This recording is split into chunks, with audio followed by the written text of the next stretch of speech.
Welcome. My name is Nicole Graham, and along with my colleague, Brita Crowley, we would like to welcome you to the Griffith Industry Mentoring Program Industry Insight Series, where we harness the expertise of our community of mentors and industry partners to make career development learning accessible to everyone.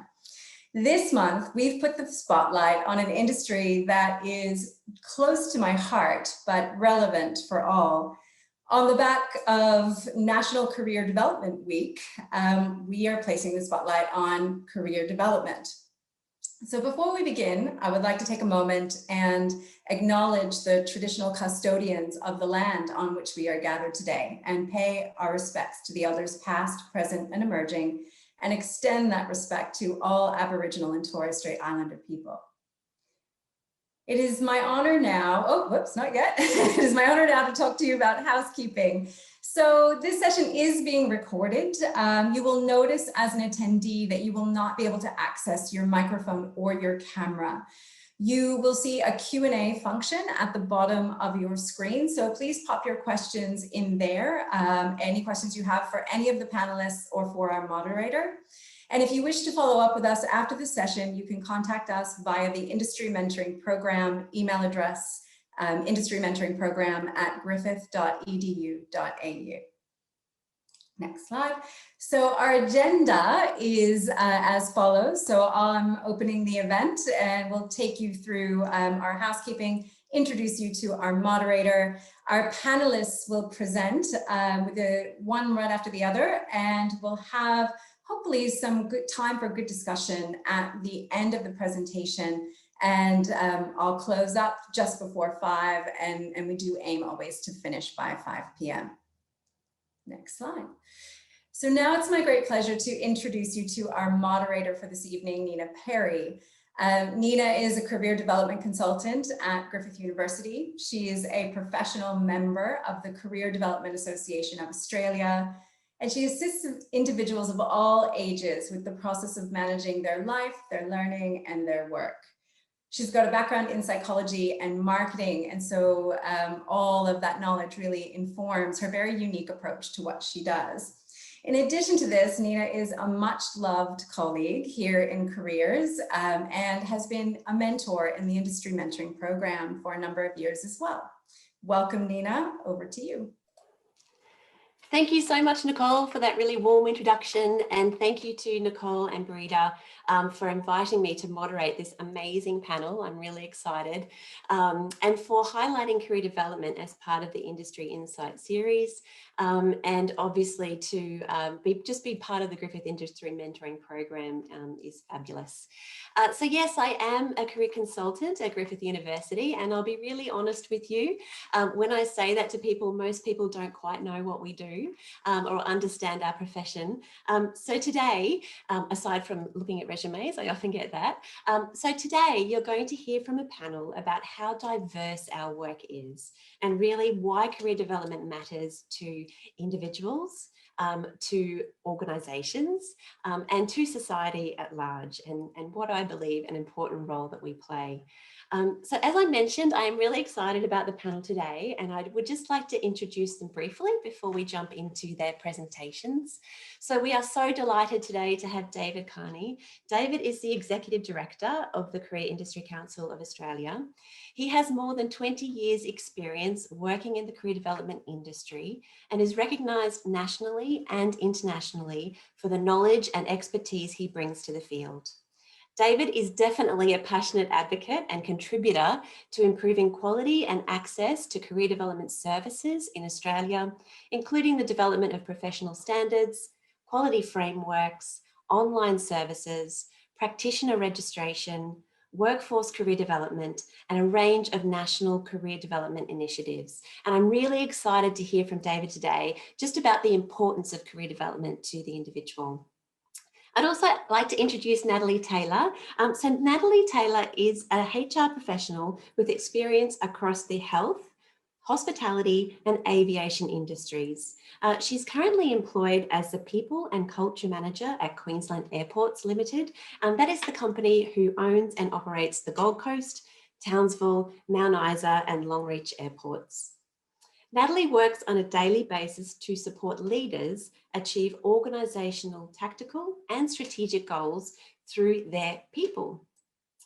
She has formally mentored both students and employees on establishing goals and strategies for their own career development. I'm really interested to hear today from Natalie about the importance of career development at an organisational level. And lastly, but definitely not least, we have Jennifer Luke. So Jennifer Luke recently completed PhD research candidate with the Australian Collaboratory for Career Employability and Learning for Living at the University of Southern Queensland. And I'm sorry, Jennifer, I think I mucked that up a little bit. Her research and ongoing advocacy focuses on intergenerational workforce and community development and career support for older workers re-engaging with the workforce, their adaptability and transference of skills to the younger generations. Also, she gets the time to be the current Queensland Division President of the Career Development Association of Australia. I have definitely benefited from Jennifer's really proactive work in this area. And she's also a careers practitioner, a lecturer and researcher at the University of Southern Queensland. And I can't wait to hear about Jennifer speak to career support for people of all ages. So that is our beautiful panel. What we will do is we will work through all of the presentations and then we will get to the Q&A session. We already have some questions that have been presented to us, so we will cover those, but I'd really love to encourage you to jump into the chat function. We would love to hear all of your questions and we can't wait to get to those either. But now I would like to pass over to David. Thanks very much, Nina, and thanks to Griffith for the opportunity to speak as part of this this panel this afternoon. And it's great to be joined by my fellow panel members and the team from Griffith. As Nina said, I'm the Executive Director of the Career Industry Council, so we're sort of the national peak body for the career development industry in Australia. So as Nina also said, we're very much about advocating the value of career development for all ages and all stages across Australia. And so I think for all of you that are joining the session this afternoon, I think probably your exposure to career development may be varied. You may have had some sort of what we probably would call career education, or you might have spoken to a career counsellor while you're at school. And now as a student at Griffith, you might have had access or stumbled across the career services team at Griffith.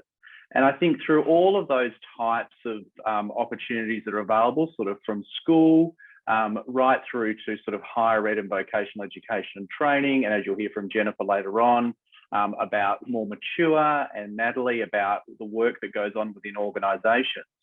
Career development, we believe, is such an essential part of an individual's life journey. And when we talk about career development, we're talking about more than just a job. And I think that's really important for you to think about today, is that when we're talking about your career development, it is definitely about more than a job. It's about all the things that make up you as an individual. And the thing about your career development is that it's unique to you and that you should own your own career development. And that becomes really, really important, I think, as you're starting to move through your higher education degree programs and whatever stages you are in that program, is that you wouldn't want to leave sort of your career development aspects right until you're about to graduate or till you're about to seek employment. So career development very much is about building those, I call it your sort of kit bag of skills and information and knowledge as you're sort of moving through. So as I said, you might have picked up some of that at school. So to make a decision to come and study at Griffith, you might have spoken to a career advisor at school or sought out a private career practitioner to get some advice from. Or you may have just made those decisions yourself. I mean, all of us are on our own different journey. But I think the value today about the focus on career development and career management is very much about the message I would like to convey to you, is that you need to be proactive, you need to be an active participant, not a passive participant in your career development, and you need to use the services that are available to you. You're so lucky at Griffith to have a career services faculty, somewhere where you can go and speak to professionals that can help you. So as it says there, why does it matter for individuals? So very much, I think if an individual has more of an understanding about what their strengths and they're more aware of themselves and where they're looking to head, then they obviously have a more positive outlook on life. And then as they start to transition into that sort of first phase, wherever that first step out of higher education into employment might be, we're hoping that's a positive transition, that you've actually worked on yourself and you've worked on your career development, so that when you transition, that first job that you actually decide to move into is one that you're quite passionate about. So where would you go to, obviously, you know, if you're sort of listening to me today and thinking, I have no idea what he's even talking about. I don't know anything about the career services section at Griffith. I had no access to a career practitioner at all. Where would you actually start? And as I said, the career services team at Griffith, free service, you should go and talk to them. If, however, you wanted to do something yourself, you want to be proactive, there's obviously a range of different, we would say, government websites that we would probably direct you to. The thing about career information is there's so much of it out there, and you need to make sure that when you're sourcing career information that it's coming from trusted sources. And we don't always feel that sometimes we can trust government, but when we're talking about career development and career information, government websites are a trusted source of information. So, you know, there's a range of websites that you can go to that are run by the Australian government. And there's also some Queensland government websites as well that you could potentially look at. And if you have no idea where to start on that, then again, the career services team at Griffith will be able to help you with that. And then very much, I think, through your, through whatever program you're actually studying at the moment at Griffith, it's also about developing those skills. So you might be studying a particular discipline at Griffith, but there's going to be a range of skills, what we would call sort of generic or career management skills, that you'll be able to build as part of your degree program. And so they're the things that you want to be able to practice and to harness and to really make sure that when you transition out of Griffith, that you're in a situation where obviously you can take control of your career management. That becomes really, really important. The thing about when you go and speak to a career practitioner is that I think this is a crucial part that, you know, that we would want to talk about as well. And so we as the national peak body very much, you know, advocate for the professional career practitioners that have appropriate career development qualifications. We know that there are a lot of people out there that say that they provide all sorts of range of career assistants, you know, career coaches, career advisors, and so forth. So I think as you as an individual, before you engaged in a service, you would want to make sure that they have professional career development qualifications, that they belong to a Seeker member association. So Jennifer, as Nina said, Jennifer is the Queensland Divisional President of one of our member associations, CDAA. And so that just gives you then a bit of a trusted filter to make sure that the people that you are actually engaging with have got up-to-date qualifications, they're undertaking appropriate professional learning, and that their skills and knowledge are up to date. It becomes really, really important. So I think probably in wrapping up, because obviously I'm talking in a fairly broad perspective, I think, you know, my one message to you this afternoon would be, don't leave it until you're about to graduate. You know, you really need to make a start on this now. You need to be an active participant in your own career development. You need to take control of that. You can't let other people control that for you. And you'll find that if you seek out the careers and employment division or the career services part at Griffith, they're not going to do the work for you. They're going to help you and guide you. So you need to be ready and open to take control of those, that career journey and those career management competencies. So I think that's about it, Nina, at this point. Wonderful. Thank you so much, David. That was fabulous. I'd now like to pass on to Natalie. Thank you so much for the introduction. And look, today I'm going to offer you another perspective and focus on the benefits of supporting career development from a corporate view. You know, i.e., why should a company support their people's career development and what's in it from an employer perspective? And I suppose one of the biggest benefits that we see of having a career development focus is that positive effect on employee engagement, which in turn impacts on your company performance and results. So there's actually a really strong link between growth or career development and employee engagement. And there's research that shows that nearly 9 out of 10 employees who report having somebody at work who encourages their development are engaged. And what we see is an engaged workforce basically means that you're a better performing organisation overall, and your company is a high performing organisation. So we can see that with an engaged workforce, you can see up to 17% higher productivity, 51% less turnover, and 70% less employee safety incidents. So just from having an engaged workforce. So you can see there's a real clear benefit for an employee to support our people with their career development, ultimately because it means it's good for business.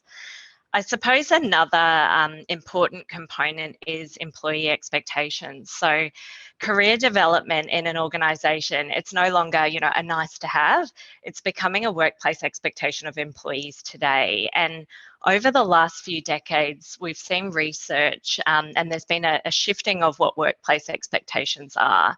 So employees used to typically, you know, you come into work, work was your work, you do your shift, you go home, you leave work at work. And, you know, we'd still have employees back then who would expect to be satisfied at work. They'd expect for their boss to set their goals. They might have an annual review and performance conversations that very much focus around a weakness of yours. And ultimately people would say, oh, you know, that's just my job. It wasn't really a sense of your identity. And what we see is now for future workplaces, we see that the lines between work and outside work are really blurring. And I mean, there's been a bigger impact there with work from home, for example, but and flexible working, of course, but people actually expect that their work becomes their purpose and sense of identity. So, you know, it's not unusual for you to go to a barbecue and people might say to you, you know, what do you do for work? Or what are you studying? And your profession really becomes part of your identity and part of you as a person.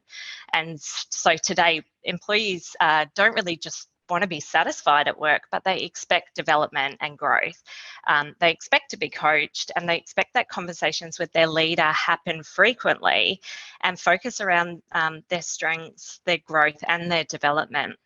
And so for us to meet expectations of people today and retain great talent, an organisation really needs to ensure that career development is part of our DNA as a business. And I suppose when we look at talent management strategy, we know that having the right people or the right talent is absolutely crucial for organisation success. So particularly to have a competitive advantage. And with the knowledge that career development is becoming more of an expectation for our future employees, organisations need to ensure that career development is made a priority in order to attract and retain skilled and experienced people. So if we're looking at attraction, for example, i.e. getting good people to apply for roles with us, we've moved away from simply just hiring a body to do a job. And we actually look at the career development of employees when we're hiring, including, you know, what their future career path would be through an organisation. And, you know, people ask through a recruitment process, you know, what can you offer me in terms of development? And ultimately, if another company has a better development offering, we may lose a great candidate for this reason. The other point is career development is also really strongly linked to retention. So I read some research last week that shows that a lack of development and career growth may well be the #1 reason that employees leave a job. So that impact to a company in itself is huge. So obviously increased turnover, it affects your productivity, engagement, and ultimately increases the cost to your business to replace and retrain. And I suppose just in finishing up, for those organisations who've started to create more sophisticated talent management strategies, we've actually started to define the capability of our current workforce and identify what are the relevant skills and experience you require for critical roles now and in the future. And, you know, you might ask how employee career development fits in there. And well, what we do is we look at individual career goals of our people, whether that's the people in our business now or people who are joining our business, and we look at aligning them to company future workforce goals. So we see that that actually means career development goals are met from the employee side, and for us as a company, we're ensuring that we have the right talent for the future. So really, overall, I see a huge benefit in focusing on career development, of course, not just for an employee, but really for a company as well. Excellent, Natalie. Thank you so much. And I love your slides. Very interactive. That was wonderful. Thank you so much. I'd now like to pass on to Jennifer. Thank you, Nina. Thank you very much, Nina, for that. And thank you very much to Griffith for the invitation to come along this evening and to join on the panel with Natalie and David, because I've been enjoying just listening to both David talking about overall career management and also Natalie looking at it from that corporate perspective. And I have to admit, I was fixated on your animated planes. I was really just enjoying watching those backgrounds while you were talking as well. So what I'm talking about this afternoon and just briefly sharing, thank you, is I am currently the Queensland State Divisional President for the CDAA, which is the Career Development Association of Australia. And we're one of a number of member associations that do sit under that larger umbrella of CECA, which is where David is sitting, and that David spoke about before. So CECA being the Career Industry Council of Australia. So the Career Development Association of Australia, just to give you and I wanted to just give a bit of an overview on this, because I loved the fact that Nina mentioned at the beginning how when people say you're a career practitioner, what is that? And they do automatically go for resumes, which, yes, that is definitely one of the areas that we assist in. But the Career Development Association of Australia is made up of members from across all states and territories. At the moment, Queensland has the second largest membership, which is fantastic. And we're all career development practitioners, and we are all bound by a code of ethics, which is what David was mentioning before with CECA. So when you speak to somebody who is a member of the CDAA, you're speaking to someone who is a professional in the careers field, is ethical, and is there to assist you in a number of ways. And I just wanted to mention that when we talk about helping and supporting in that career area, yes, resumes are definitely there, but you hear about that word employability all the time. In the university that I'm at, the University of Southern Queensland, but I know it's across all universities, employability is a word you're hearing a lot, but a lot of times people don't realize what that means. And you can think employability, and a lot of people misunderstand this as being, oh, it means that I got a job.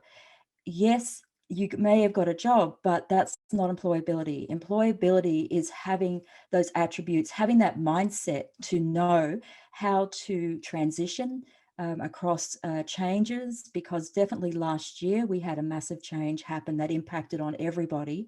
And so employability is having quite a lot of different attributes, which we'll have a look at in a moment. But in the CDAA, if you visit cdaa.org.au, there is an area on there called Find a Career Practitioner, where you can find all our members listed there.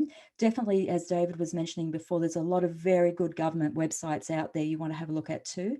But if you're thinking, well, I would like to reach out to someone, I will say Nina did mention before, she is one of our members as well for Queensland in the CDAA, is that we're there. If you talk to someone, it's about, yes, your job-related documents like resumes, but it's also about understanding your marketable and transferable strengths and experiences, which we'll look at in the next slide in a moment.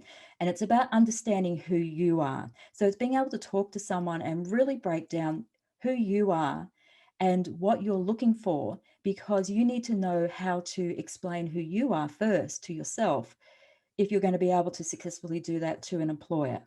So this is why a career practitioner, a member of the CDAA, can sit down with you, talk through that, and help you to recognize the importance of what you're offering, and also the importance of lifelong learning, which I'll speak of in a moment, because we're there to be an ally for you, a career ally. So if we could just go, oh yes, and sorry, the photos, they'll probably kill me. I've got a lot of the Queensland members up there, but this has been freely put on social media, is that we were heavily involved with National Careers Week last week.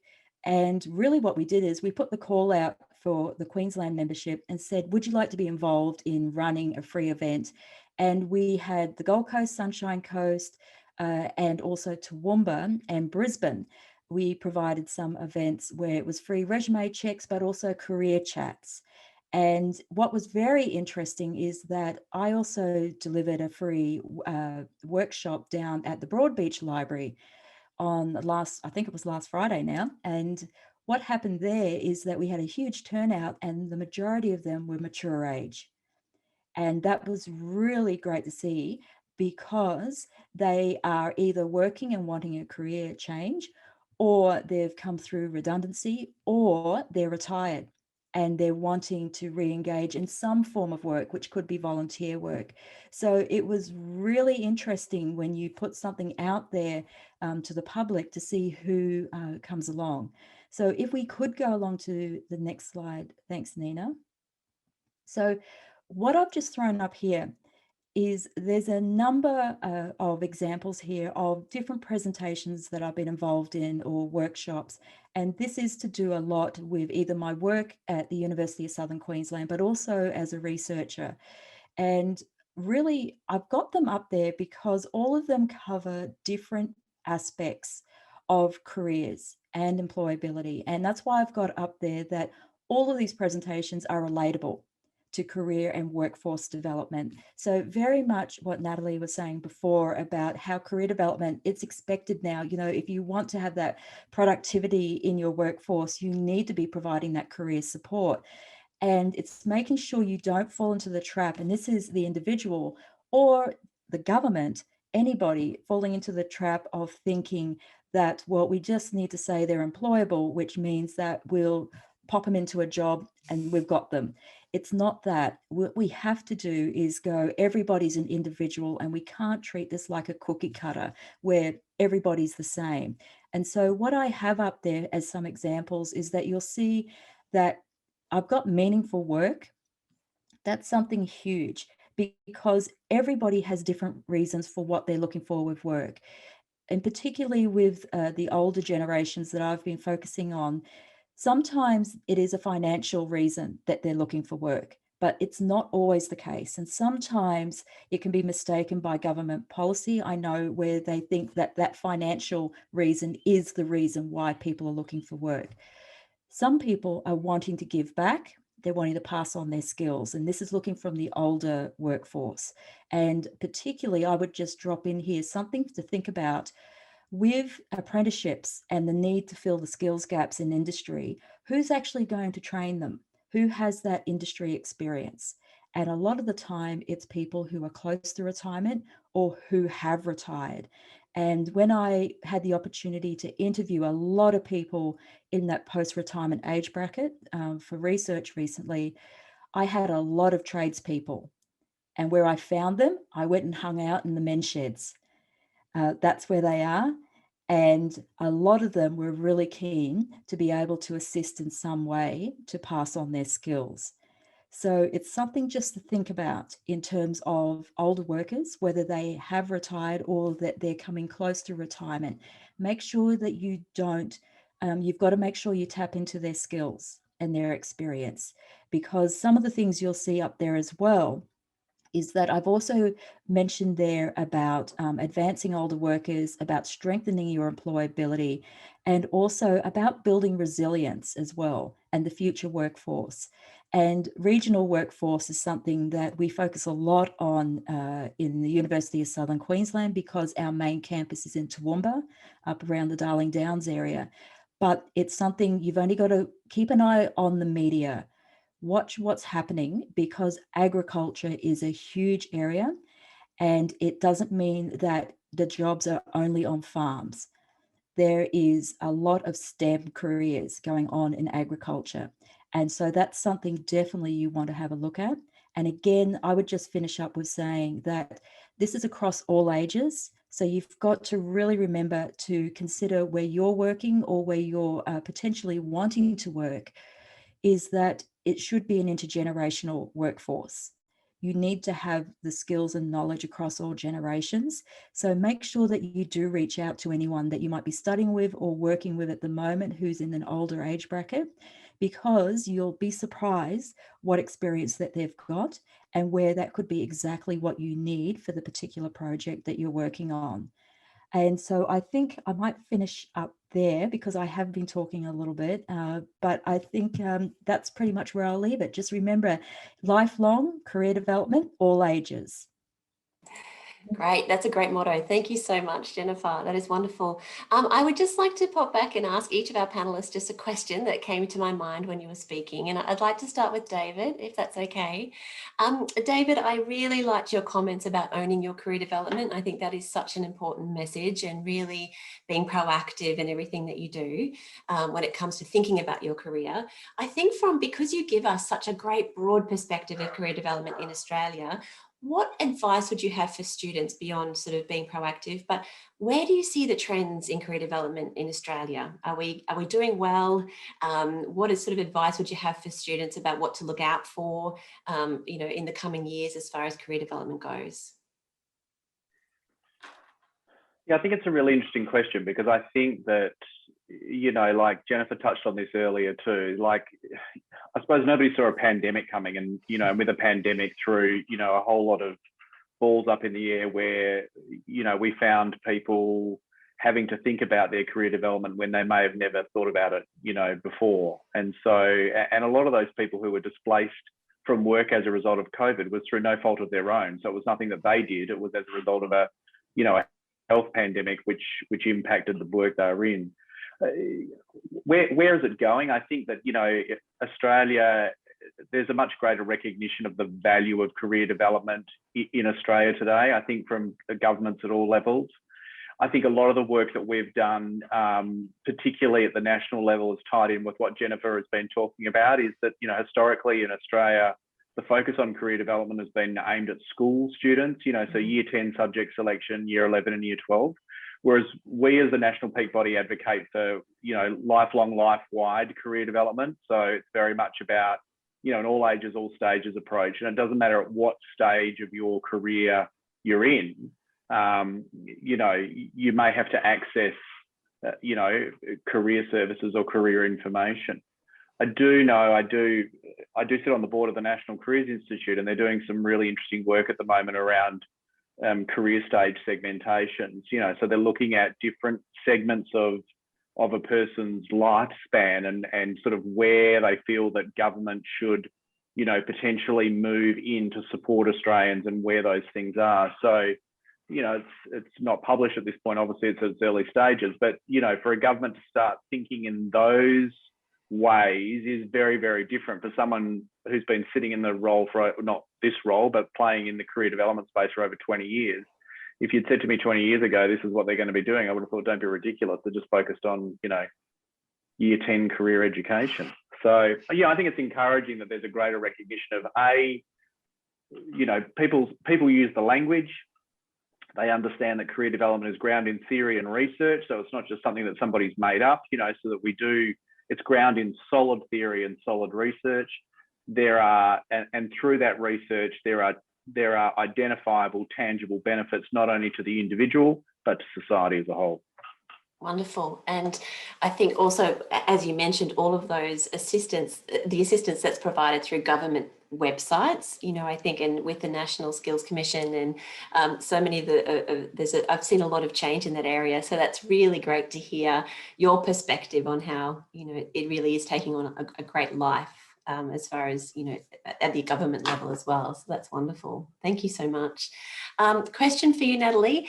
And I just admire the work that you do so much. And I know that many of our listeners might not understand that what you actually do is quite different to a lot of organisations. So Yeah. I just wanted to ask you your advice on, if you did have a new graduate starting with you, obviously you have got a career development mindset already, but what else can they do as a new graduate to really put themselves forward as far as their career development planning goes? Yeah, sure. So I think it all comes down to strengths of an individual. So, you know, as David mentioned, there's a lot of, you know, you have to do a lot of work in yourself to identify what are your strengths and where is my career going.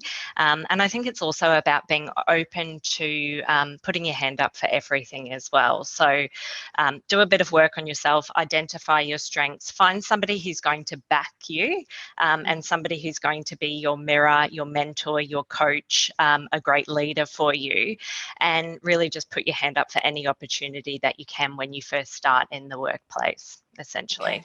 Yeah. Okay. Fabulous. Yeah. Thank you so much. No, you're welcome. And Jennifer, I have a question, and I know there's probably some mature age students joining us, and I know that you sit sort of at that end of the lifespan, or that bit of the lifespan where, I mean, you know, mid-career is not old by any means, but you would have done a lot of research as far as looking at career development across the lifespan. What was the most interesting thing that came out of your research, or most surprising thing about our careers as we get older? Well, actually, first off, that's a really good question, Nina.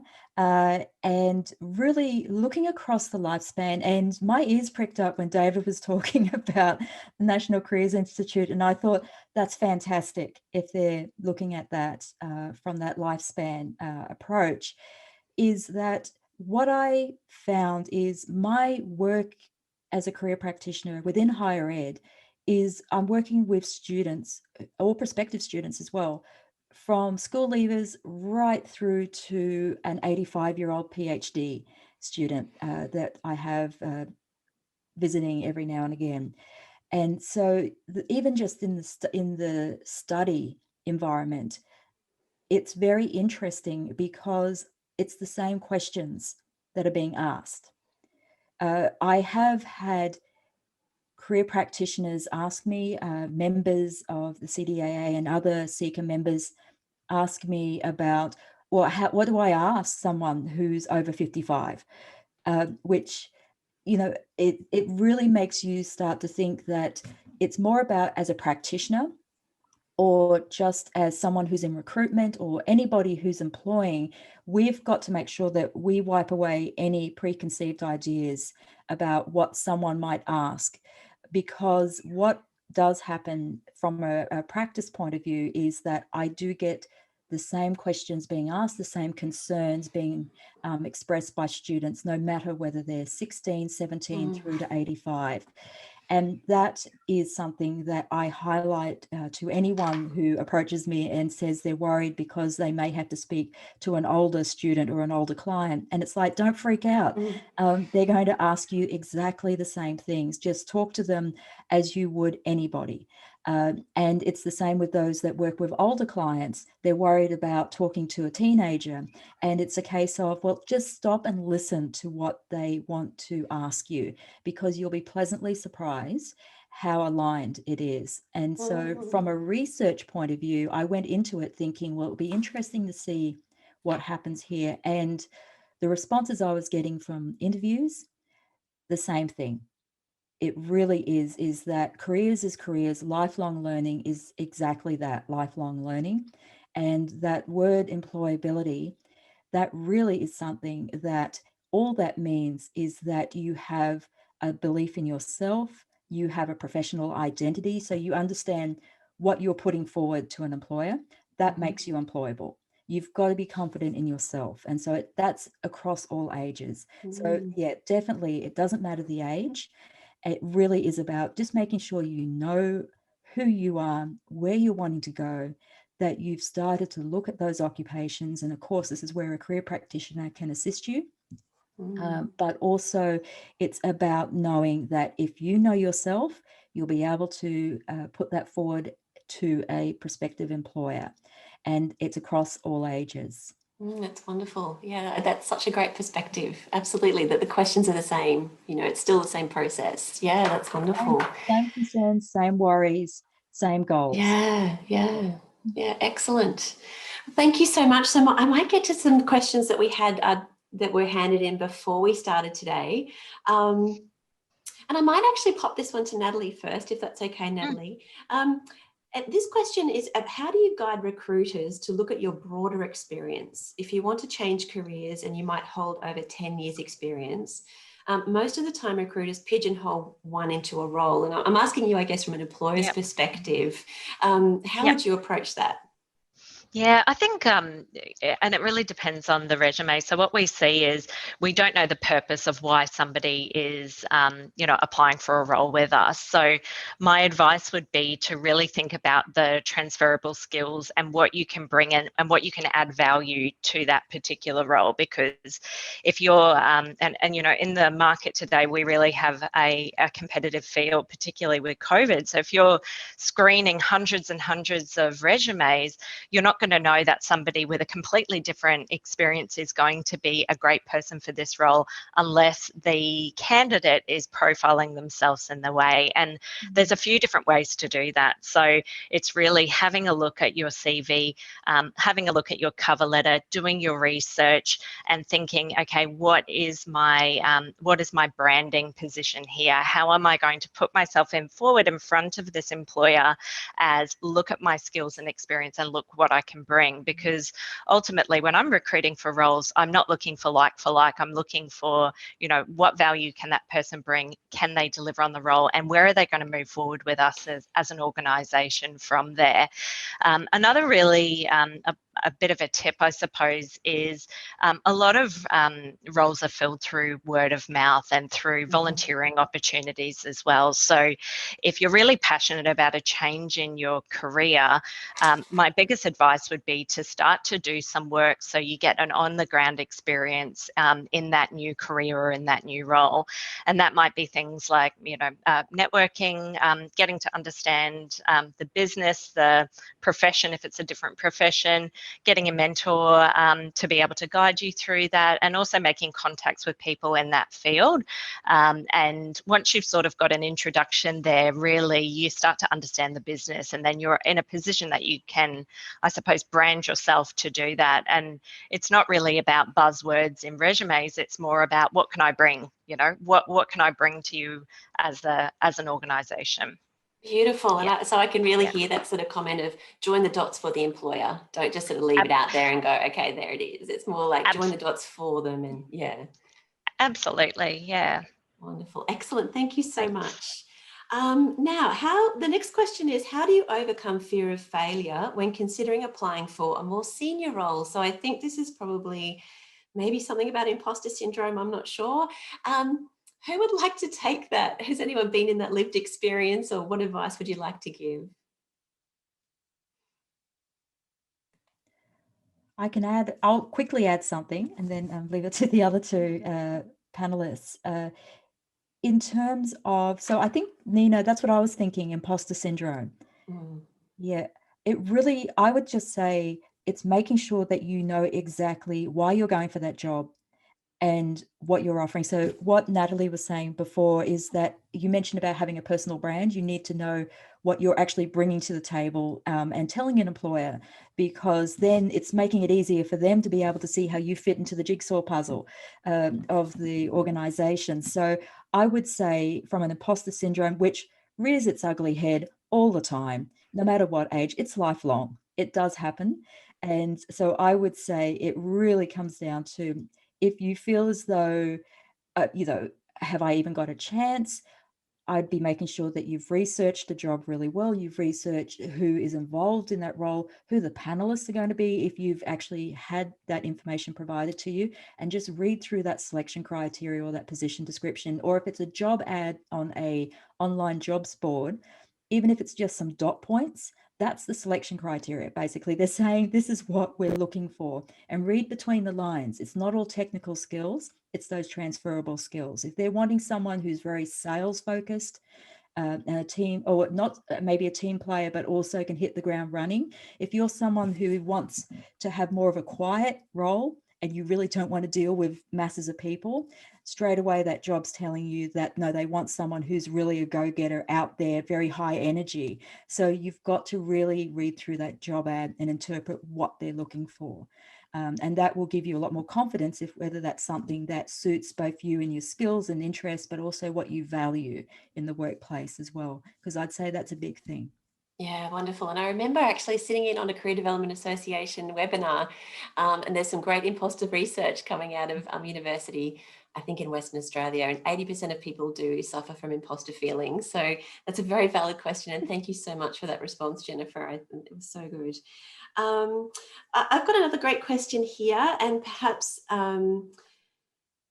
once again, I'm not sure, maybe Natalie or David, how do you maintain a balance between continuous development, so looking for the next best thing, and enjoying and appreciating accomplishments as they come?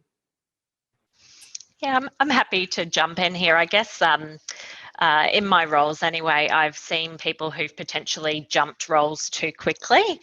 And I guess my advice is if you're in a situation where you're obviously very driven, moving up the ladder in an organisation and putting your hand up to all opportunities, I think it's just, again, having that mirror up in terms of, you know, have I achieved what I need to achieve in this role? And looking at your career path or your career journey in, you know, what can this role give to me and what are some of the successes that I have? So ideally you'd want to be succeeding in your role before you step up for another role, essentially. And you can again talk to people about that, get feedback about how you're going, and ultimately while you want to stretch yourself professionally, again, it's great in terms of your professional branding, in terms of the experience that you actually get from an appropriate period of time in a role that gives you the benefits and everything you need to be able to take that next step. And, you know, to Jennifer's point, not be too nervous about putting your hand up for the next opportunity. And I think I mean, I would agree with that, but I think if I could add to that as well, I think I agree with everything Natalie said, but it is also different from industry to industry as well. So I think there are some industries which are quite accepting of sort of, you know, a 3-year period and then turning over, you know, so it really does depend on the industry, which I think it comes back to then, you know, what I was saying earlier about the individual taking control, you know, of their own career development. And I couldn't agree more with what Natalie was saying, is about, you know, like I think sometimes people are too quick to jump or to think that the grass is greener when in fact, you know, the organisation or the industry that they're working for has given them lots of support, lots of promotional opportunities, that they are actually, you know, achieving a lot in that role. And I think it is a fine balance between, I think, you know, jumping too early or hanging around too long. But I think, again, you've got to come back to, you know, your own personal growth. So what is this giving me, and what is my career journey, and where am I looking to head next? If you're very comfortable in the role and the organisation is very comfortable with the role that you're doing, then there should be no sort of anyone forcing you to move. But also I think you've got to be open to reading, you know, maybe some of the feedback that you might be getting, you know, not be closed off to hearing some of that as well. Because, you know, some industries and some employers are harsh. You know, they can tell you straight to your face, you're not cutting it. And others tend to have a more pastoral approach. And so they might be giving you some messaging, you know, that you probably need to take on board as well. So. Excellent, great advice. Thank you, David. Last question, just the pre-questions, and then I know we do have a question in the chat. This one is involving resumes. So we believe we have to insert keywords into CVs related to jobs we apply for. So do you think the CV should be detailed or bullet points, short and to the point? How many pages is the sweet spot for a CV? Who would like that one? I'm happy to jump in again, but Jennifer and David, feel free to jump in as well. I think I sort of touched on this before, in that I don't believe it's, you know, there are buzzwords that you pop into your CV and you're going to be shortlisted from then. I think it's about joining the dots for somebody who's potentially screening hundreds and hundreds of resumes. I think what's really critical about a CV, it's a at-a-glance document that's highlighting your relevant skills, experience, your successes in your journey to be applying for the role. So it's a really hard question about, you know, what is the sweet spot for a CV? And I think part of what you'd have to take into consideration is what is the recruitment process to get this role. So is it just a CV? Is it a cover letter? And how are you going to overall brand yourself for this role? But if I had to give sort of a ballpark figure, I'd probably say the 2 to 3 pages, because ultimately, again, a recruiter's reading, whoever that is, being a people and culture professional or a hiring manager, if you're reading through a lot of documents, you're going to get a bit of fatigue from that perspective. So it is about that succinct representation of why you're great for a role. Yeah. Beautiful. Thank you so much, Natalie. I will just pop to the question in the Q&A. So we have got one. Do you have any advice for people entering a field in geographical location where there are few opportunities in their field but are restricted to this geographical location? I'm a year off finishing my master's and I live in a rural area and feel tied to a mortgage, but the majority of the jobs in my field, public health, are in urban areas. Jennifer, would you like to take that one? Yeah, sorry, I know as soon as you said the location more regional, I was like, oh, hang on, okay. What I'd probably say to that, and sorry, Nina, I'm not sure, I think my computer glitched a sec. Did you say what discipline that they're studying in?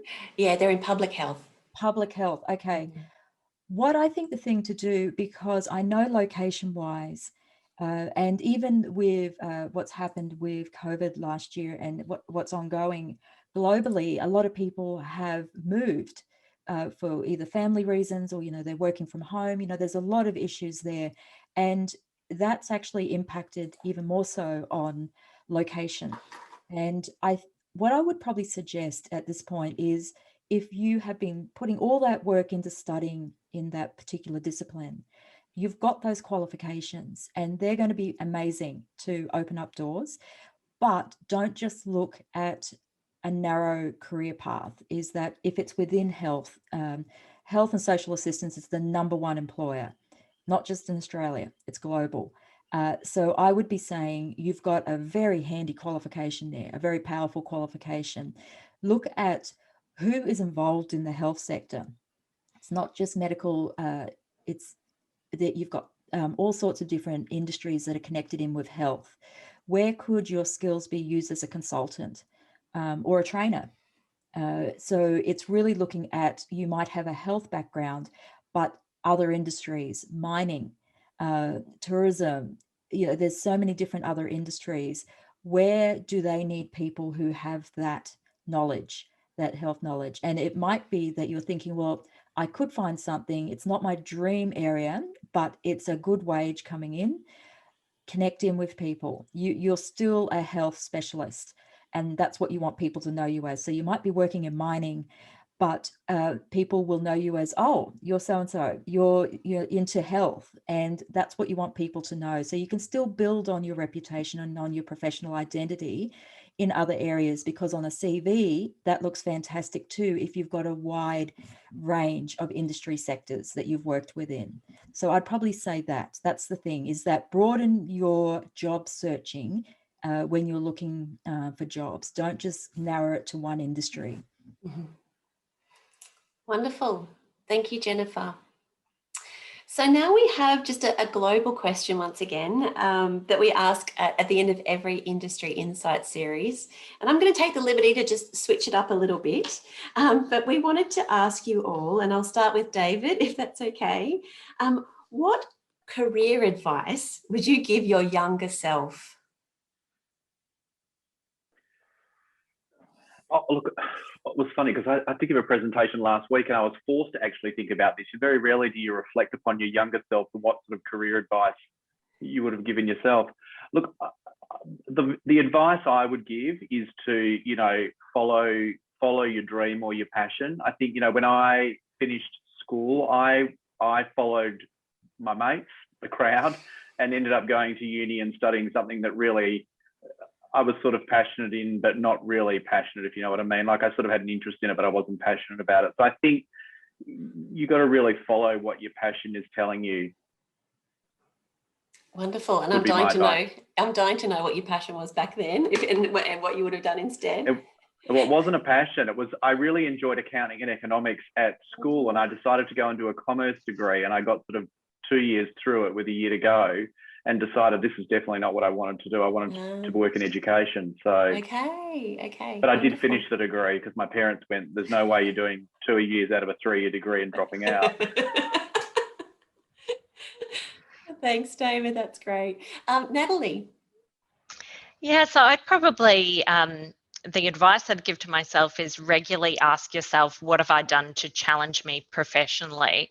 And I think, I reflected on this and thought it's really easy to become complacent in a role. So if you're succeeding in a role and everything's great, that's wonderful. But if you have a career path and a career journey where you're wanting to move on to other things, you really have to stretch yourself professionally. And if you're in an organisation that doesn't support development opportunities, for example, again, mirroring what David's messaging has been, it's really about your individual self. So pressure testing, what have I done to stretch myself professionally, and then look to how to get those opportunities. So you're constantly looking at developing.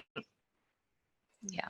That's great. And I think that ties in beautifully to lifelong challenge, isn't it? So really keep on challenging yourself throughout your whole career. So that's wonderful. And Jennifer?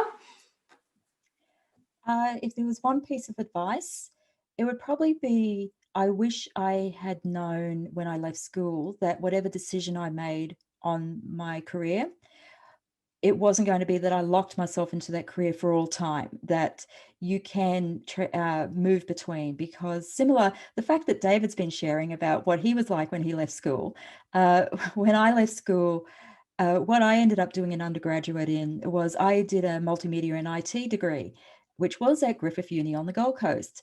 And that was great, but I convinced myself that I was going to be a software developer for the rest of my life.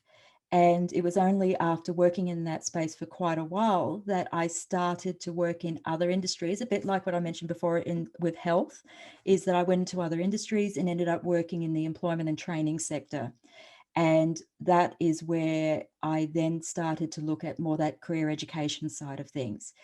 But when I first left school, the amount of stress that you were put under to make a decision, because that was going to be locking you in for the rest of your life. And that was how it was messaged.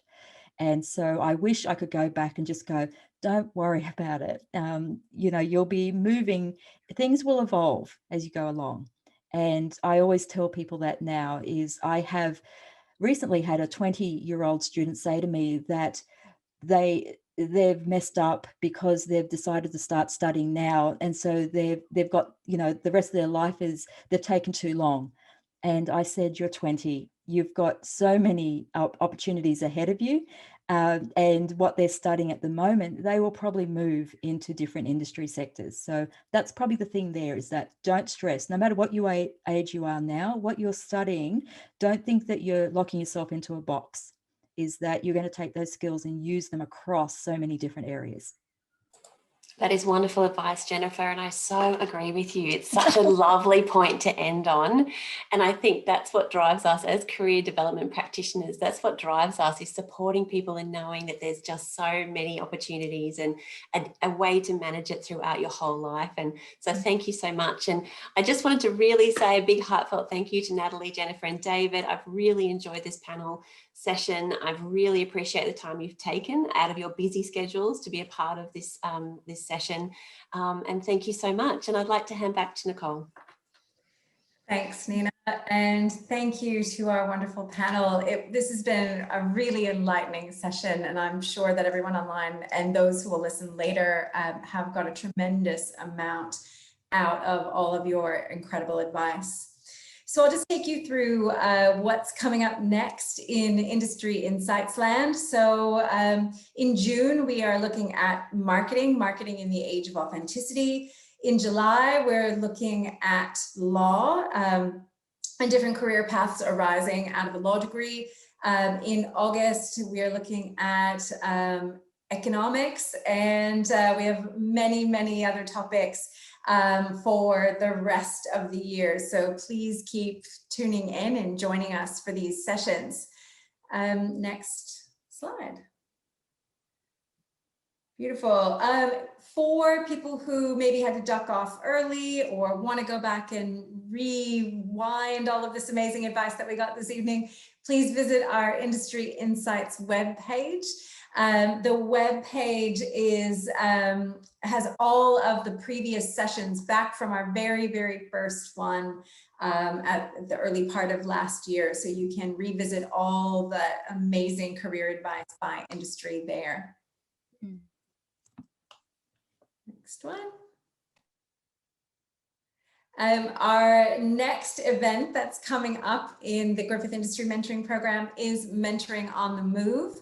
So we had a fabulous event at the Gold Coast, and Nathan Campus is coming up in September. So if you would like to take a walk with a professional from your field and have a one-off coaching session with a mentor, this is a great opportunity. You do have to be a little bit of an early bird. We do meet at 7 a.m., but we will feed you and you will get advice, and it all wraps up by 9 a.m. So it's a fantastic and efficient way to be mentored and get some great career advice. Next one. And just a last plug for the Griffith Industry Mentoring Program. So we are still taking registrations now for trimester 2. We'll begin matching in actually next week. And there's a fast track registration week that's coming up from the 7th to the 11th of June. So if you would like to be mentored, it's not too late to jump into a mentoring partnership for trimester 2.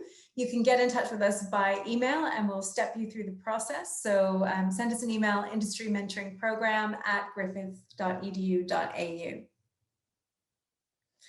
Thank you once again to our amazing panel, to the audience who joined us, to our moderator, Nina. Thank you. Join us again in June, and we hope to see you online then. Have a good evening.